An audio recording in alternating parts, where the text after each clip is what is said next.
Write the knowns and what you are converting. Then, write the original quantity with its units.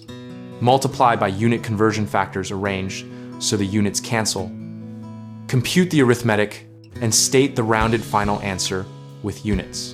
Think of unit conversion like changing clothes, so only the tags you do not want fall off and the tag you want stays on. First, write down what you know, for example, 500 milliliters, and the unit you want, like liters.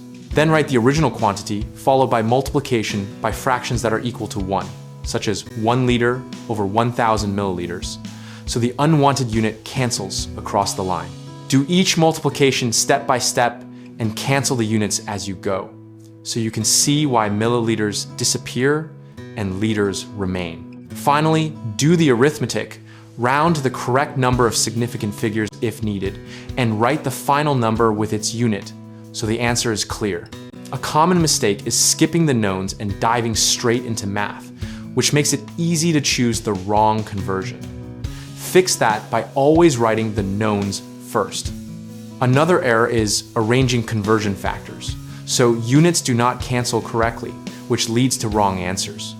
Solve that by drawing a straight line and canceling units across it as you set up each fraction. People also forget to round the final answer to the correct precision and still give too many digits, so check the number of significant figures from the original data before you round.